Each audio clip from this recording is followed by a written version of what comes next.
জনাব মাসুদ কামাল, আপনার কি মনে হয় মার্কিনীদের স্বার্থ, ভূমিকা বা তাদের চাওয়া কি? এই একটা প্রশ্ন করি, সাথে সাথে এটাও একটু আপনার কাছ থেকে দুটো প্রশ্ন একবারে করে ফেলি যে আহ, আওয়ামী লীগ তারা এই নির্বাচনে অংশগ্রহণ করতে পারবে না, যেটা বোঝা যাচ্ছে। কিন্তু তাদের আসলে চাওয়াটা কি হতে পারে? তাদের নিশ্চয়ই কোনো পরিকল্পনা, ষড়যন্ত্র কিছু না কিছু থাকবে নির্বাচনকে ঘিরে। তাদের চাওয়াটা কি হতে পারে, নির্বাচন হোক নাকি না হোক? না, আমি আপনার মার্কিনীদের যে ভূমিকাটা এটা নিয়ে আনিস আলম যেটা বললেন, আমি তার সঙ্গে মোটামুটি একমত। আসলে তারা এরকমই কিছু একটা করবে, এটা নিয়ে আমি আর বেশি না বাড়াই। আমি বরং আওয়ামী লীগের পার্টটা বলি। আওয়ামী লীগের এটা তো সত্য যে আওয়ামী লীগের যত নেতা আছে মোটামুটি সবাই বিদেশি, যারা নাকি মোটামুটি আপনার পরিচিত লোক, যাদেরকে চেনে, যারা দায়িত্বে ছিলেন, তারা হয় বিদেশে নয় চেনে। এই দেশে তারা মুক্ত ভাবে বিচরণ করছেন এমন মনে হয় না আমার কাছে। যারা বিদেশে আছেন এরা কিন্তু আসলে আওয়ামী লীগের এতদিন ধরে ফেক ছিলেন, বাট এরা কিন্তু আওয়ামী লীগের যে মানে তাদের সিদ্ধান্তের কারণে একটা সিদ্ধান্ত দিলেন, এতে এই দেশে আওয়ামী লীগের যারা সমস্ত নেতাকর্মী আছে, সমর্থক আছে, তাদের কি সমস্যা হতে পারে, তারা কি বিপদে পড়তে পারে, এটা কিন্তু বিদেশে অবস্থানরত ওই আওয়ামী লীগের নেতারা মোটেই বিবেচনা করে না। তারা হলো আওয়ামী লীগের ক্রিম খাওয়া লোক। আওয়ামী লীগকে তারা ব্যবহার করে তারা নিজেরা প্রচুর অর্থ করে কামাইছে, কামাই নিয়ে এখন বিদেশে বসে আছে। এবং বিদেশে বসে তারা কিন্তু যাওয়ার সময় হয়তো অনেকে টাকা নিয়ে যেতে পারছে, অনেকে পরে নিয়ে গেছে। এদের সঙ্গে অনেকের সম্পর্ক আছে, কাজে তারা এখান থেকে টাকা নিতেও পারে। কারণ সম্পর্ক না থাকলে আপনি দেখবেন যে মানে তারা এত আরামে এত নিরাপদে কিভাবে দেশ ছেড়ে চলে গেল। মাত্র হাতে গোনা দু একজন লোক ধরা পড়ছে, বাকি এত ধরাই পড়ে নাই। এরা বাইরে বসে বসে ওই অনলাইনে, ফেসবুকে, সোশ্যাল মিডিয়ায় নানা ধরনের কর্মসূচি দেয়। এবং এদের আসলে এই দেশে এখন আর কোনো গ্রহণযোগ্য আছে বলে আমি মনে করি না। যদি কখনো আওয়ামী লীগ ব্যাক করে দল হিসাবে, ওদেরকে নিয়ে যদি আওয়ামী লীগ ব্যাক করতে চায়, তাহলে সেটা হবে আওয়ামী লীগের জন্য একটা বড় বিপদ। এটা হলো আমার ধারণা। কারণ ওই লোকগুলি কিন্তু যেই আওয়ামী লীগের জন্য। জরিপটার কথা বলছিলাম মাসুদ কামাল, ব্র্যাক ইনস্টিটিউটের, তারা আবার বলছে যে এখনো 7.3% তাদের প্রতি সমর্থন, যেটি অক্টোবরে ছিল 8.9%। তাদের গবেষণা, মানে তাদের রিসার্চ অনুযায়ী বলছে, মানে তাদের এই পরিমাণ সমর্থন, মানে ভোটার ভোট দেবে সামনে শোনেন, নির্বাচনে। ব্র্যাকের যে জরিপটা না, এটা আমার কাছে খুব একটা মানে কনফিউজিং মনে হয়েছে। আমি আপনাকে ওই জরিপটা নিয়ে একটু বলি। আচ্ছা। কনফিউজিং এর কারণে তাদের জরিপ করার পদ্ধতিটা কি ছিল। তারা কিন্তু এটা টেলিফোনে নিচ্ছে। টেলিফোনে জরিপ কিন্তু ভয়ঙ্কর। সাধারণ মানুষ সত্য কথাটা বলে না, কারণ তারা জানে আমার এই টেলিফোন নাম্বারটা রেজিস্টার্ড। এই টেলিফোন নাম্বার আমি এনআইডি কার্ড দিয়ে দিচ্ছি, আমি কি বলবো না বলবো এটা হয়তো তারা রেকর্ড করবে। তারা এই রিস্কে যাবে না। ওখানে এনসিপির ভোট যে বাড়ছে এটা এই কারণে বাড়ছে, আর কিচ্ছু না। আমি আওয়ামী লীগকে ভোট দেবো এটা টেলিফোনের জরিপে কেউ বলবে না, বললে হচ্ছে মানে একদম পাড়ার আওয়ামী লীগ না, আমি 7% কেমন করে হইলো। আমি তো এটাই তো অবিশ্বাস লাগছে আমার কাছে। এটাই রিয়েলিটি। আর 2 নম্বর কথা হলো যে 48%, 48.5% তারা বলছে তারা সিদ্ধান্ত নেয় নাই। এই যে সিদ্ধান্ত না নেওয়া লোক, এর মধ্যে প্রচুর আওয়ামী লীগ আছে। তারা আছে এই কারণে তারা আসলে বুঝতেও পারছে না। ওখানে 48.5%, যেটা নাকি 8 মাস আগে ছিল 38%, মানে 10% বেড়েছে। এদের কি কারণে বেড়েছে?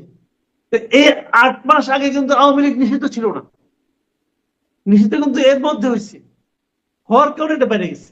তারা কনফিউজ যে আসলে নির্বাচনটা কে থাকবে, ব্যালট পেপারে কার কার নাম থাকবে, ব্যালট পেপারে কি কি মার্কা থাকবে, তাদের মধ্যে একটা কনফিউশন আছে। যে কারণে এদের অনেকে হয়তো শেষ পর্যন্ত ভোটও দিতে যাবে না।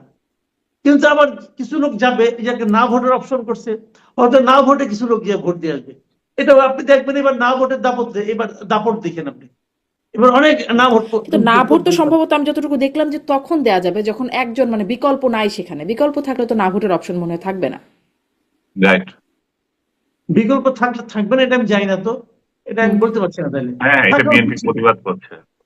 না, আমি যত জানি সারা দুনিয়ার যে ঘটনা আমি জানি, যেমন নোটা ভোটটা কিন্তু আপনার যদি 10 জন ক্যান্ডিডেট থাকে, তাও এখানে না ভোট থাকে। কারণ সে মনে করে এই 10 জনের তাকে কাউকে পছন্দ হয় নাই, সে না ঠিক ভোট আছে, দিবে। মাসুদ ভাই, আপনি যেটা বলছেন সেটা হ্যাঁ, অতীতে ছিল। এরা এখন নতুন যে অ্যামেন্ডমেন্ট করছেন সেখানে বলছে যে বিনা প্রতিদ্বন্দ্বিতা আমরা নির্বাচিত হতে দেব না, সেখানে আমরা না লাগিয়ে দেব। এটা লাগে কিন্তু লাভ কি? হুম। এইটাই একটা ফাউল সিস্টেম করছে যে এখানে এটা তো কোনো না ভোট। সিস্টেম আছে নাকি? সারা দুনিয়াতে ওইভাবে চলে। এবং ইন্ডিয়াতেও কিন্তু না ভোট আছে, না ভোট না, ইন্ডিয়াতেও আমরা আছে। যে ছিল, আমাদেরই তো ছিল, ইন্ডিয়া কেন আমাদের খুঁজতে ছিল যাবে? আগে, 2008-এর নির্বাচনে আমাদের না ভোট ছিল, হুম। সেটা সবসময় থাকবে। আর এরা যদি এটা করে থাকে, আমি ঠিক শিওর আমি জানি না এটা, তাহলে তো এই না ভোটের কোনো অর্থ হয় না। হুম। তো যাই হোক, আমি যেটা বলছিলাম যে আওয়ামী লীগ যদি ওই বাইরে যারা আছে তারা কিন্তু নিজেদের স্বার্থ ছাড়া কিচ্ছু বোঝে না। তারা আওয়ামী লীগের এখন মানে আমি মনে করি আওয়ামী লীগের ওই অনুসার না। যারা বাইরে আছে তারা নিজেদের কিভাবে পুনঃস্থাপন করা যাবে, নিজেরা কিভাবে পুনর্বাসিত হতে পারে, তারা ওই চিন্তা করতেছে। তাদের এক একটা উদ্ভট উদ্ভট সিদ্ধান্ত নেয় ওখানে। এই যে নানক সাহেব দেখলাম একটা, এটা তো বিরাট সিফাহ ছাড়া সাচ্ছে। ওখান থেকে সে সিদ্ধান্ত চমক দিন এটা হবে, তমুক দিন এটা হবে, ঘোষণা দিয়ে দলটাকে হাস্যকর বানায়। আর এখানকার মানুষ তো মাঠে নামবে না ওদের কথায়, এবং বরঞ্চ এখানকার মানুষ যারা আছে ওই ঘটনাকে কেন্দ্র করে আর বিপদে পড়ে। হুম। কাজে ওই লোকগুলি আপনার ধীরে ধীরে হারায় যাবে, ওদের কোনো কাজকর্ম নাই, বাইরে বসে বসে এক একটা করে ঘোষণা দিবে।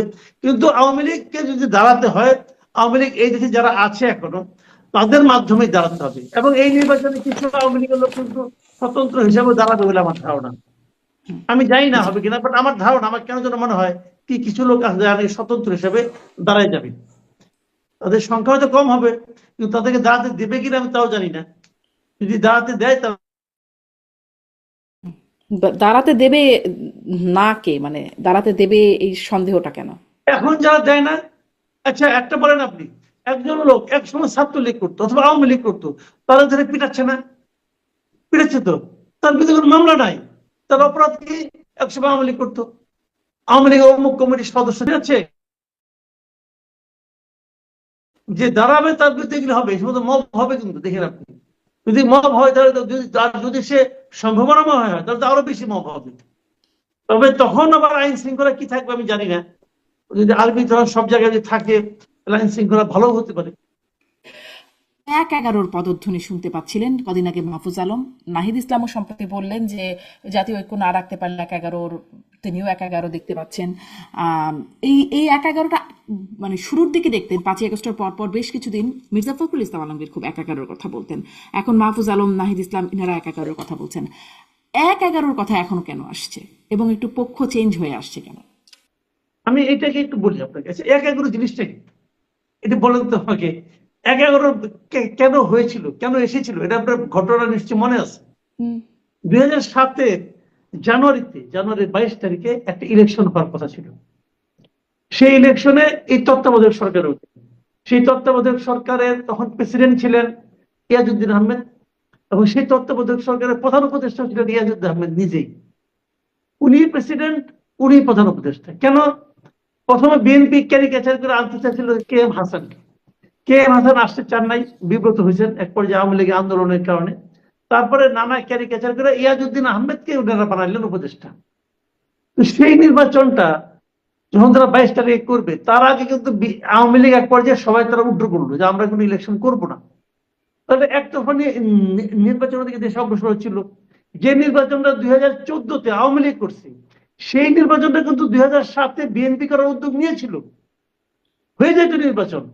তখন থামাইছে কে? আর্মি লোকজন যে থামাইছে।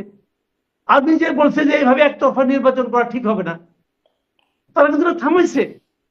তো এইটা জানুয়ারির 11 তারিখ থামাইছে, মানে ওই নির্বাচনে 11 দিন আগে ঘটনাটা ঘটেছে। তখন আবার নতুন করে প্রধান উপদেষ্টা বানানো হয়েছে ফখরুদ্দিন আহমেদ, এটসেট্রা, তারপর তো কাহিনী জান। এখন তখন কিন্তু আওয়ামী লীগ বলেছে যে এই সরকার আমাদের আন্দোলনের ফসল, বলেছে।